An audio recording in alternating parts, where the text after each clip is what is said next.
Hi friends, MD Vegan. I make a grape salad with granola grape, a grape granola, and on a cherimoya pudding. Cherimoya, that is a tropical fruit. I don't know if you heard of it. I've seen that for long in the health food shop. Now and then they appear here in Germany, in Berlin. I didn't even know what to make of it, and then at a certain point I took one home and I tried to use it, and I found it's amazing. I have some recipes already with this fruit. It looks a little bit strange. Yeah, it's soft.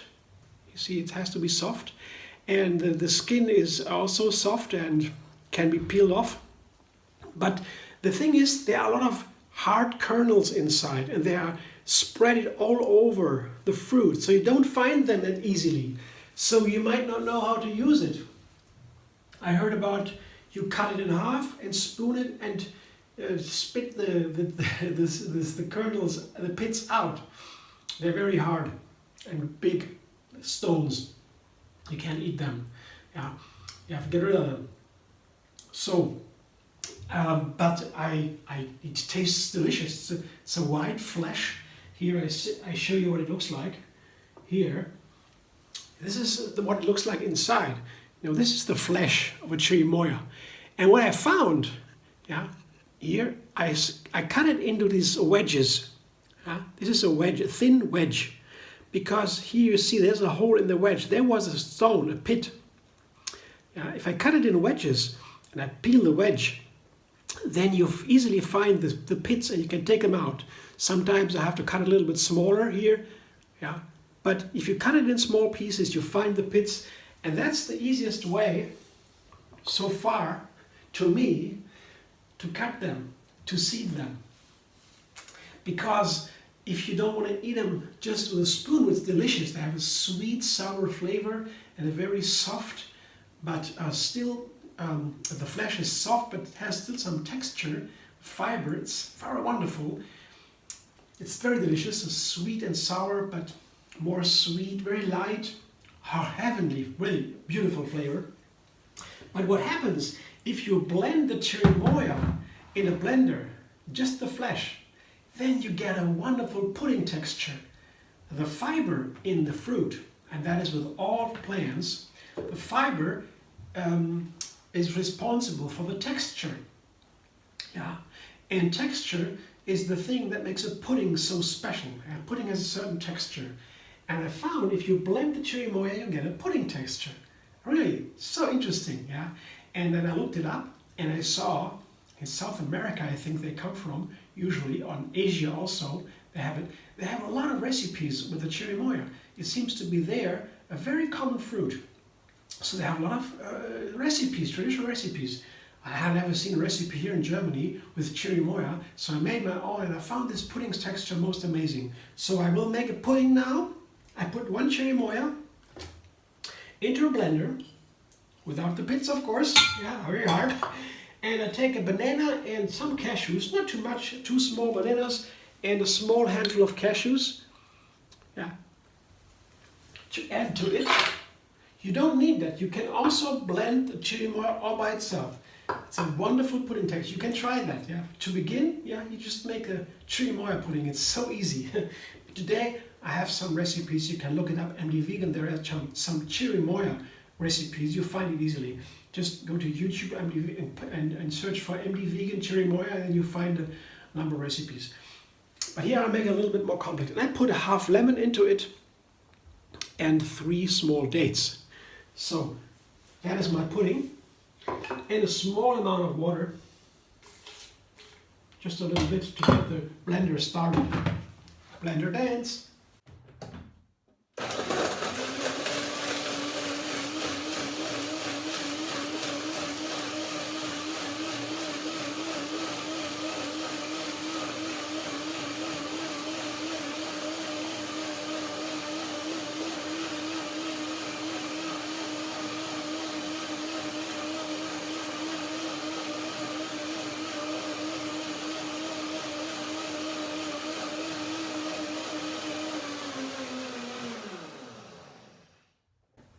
Let's see what it looks like. It's some time now that I made the last recipe. Oh yeah, it looks like pudding. Looks wonderful. Taste it. So light. I show you in a moment. I'll leave it for a moment. I will blend one more time when the cashews have soaked a little bit. In the meantime, I put my fruit salad together. And that's basically two kinds of grapes here. They are right in season. That's the main part of the recipe here. It was my idea. What can I do with these wonderful grapes? In Germany, when they are in season, they are so inexpensive, and you get the most beautiful and delicious grapes. So I have two different kinds now, red ones and yellow ones, and are really delicious. These yellow ones here, they taste like, have very muscatella flavor. It's really amazing. They're also different. They make wine from it, and they have all these super sophisticated flavors, you know. But you can also taste that when you eat the grapes. They're so different. When they're in season, they are wonderful and inexpensive. So I love grapes. They're also super healthy. That's my fruit salad basically. And I will put it onto a granola and top it with a passion. I'll show you in a moment. But now I go back to my pudding. One more blending.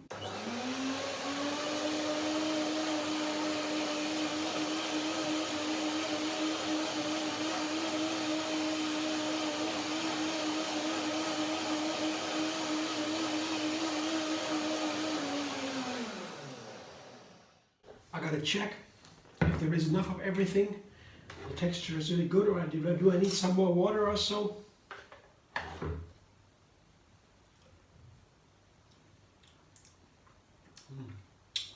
Very, very nice flavor. Very characteristic. Very subtle flavor, I would say.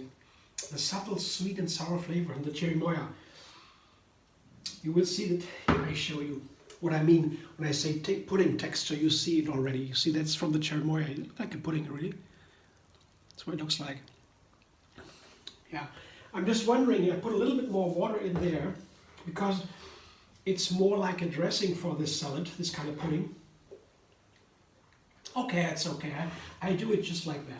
Yeah, I show you the pudding. It's enough. I don't need more water. I put it into my grapes here, on my grapes, you see, and you see the texture of this pudding-like texture here.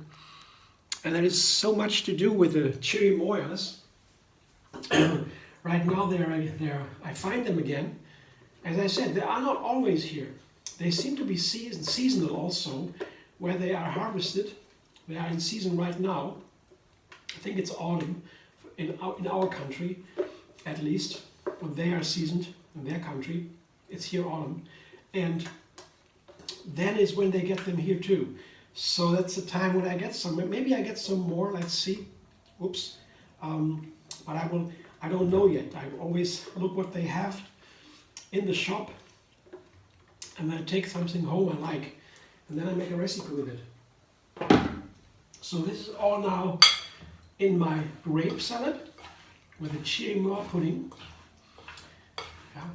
I have the sweet grapes with this nice flavor on the pudding. And what I put on the bottom of the glass here, these balloon glasses are nice to make a beautiful breakfast. I have some buckwheaties here. That's for my granola. I make them myself. I put the buckwheaties in here. How to make the buckwheaties I show in another video linked under this video. Basically you have buckwheat, a so-called pseudo cereal. I have a different grass family as compared to the other real cereals, and they have no gluten. So you can bake with them easily. They don't glue together in the dough. But they are super healthy and delicious and very inexpensive and very available. I just sprout them a little bit, takes a day only, and dry them back, and then I can store them for a month. I have one of the most wonderful, nutritious base for granola. And I just put them into a glass, and I some fruit salad on top with a nice creamy dressing. The creamy dressing is good because then the dried buckwheaties, they are nicer to eat if you have a little bit of dressing on top, you know. and you mix, so they juice a little bit up, they soak a little bit up in the dressing, and then they are better. And then you have a full breakfast with these granolas and with the buckwheaties and fruit salad.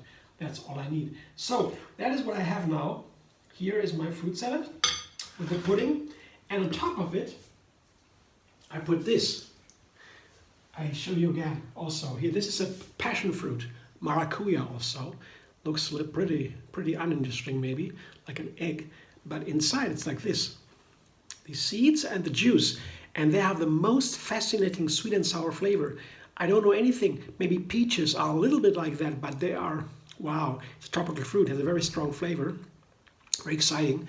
And here the seeds are prominent here. They are crunchy seeds, but the juice here, and this is so delicious. Really, you don't know passion fruit, you gotta get them and try.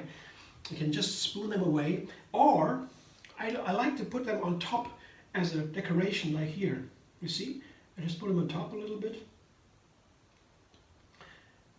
just to make it a little bit a decoration, like, oops, you see?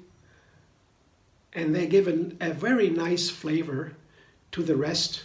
They give a wonderful note, very exciting. This flavor is top, the crown of all. very passion fruit. The name already, passion fruit. It's passionate. It wakes up the passion in me. It's so exciting, that flavor. So I love passion fruit. Now I have a new recipe with grapes, passion fruit, and a cherimoya pudding on granola. Thanks for watching. I hope you enjoy. If you like my videos, subscribe at MD Vegan on YouTube. Have another recipe every single day to enjoy the endless vegan variety. And find me on Facebook, Instagram, Pinterest, and Twitter.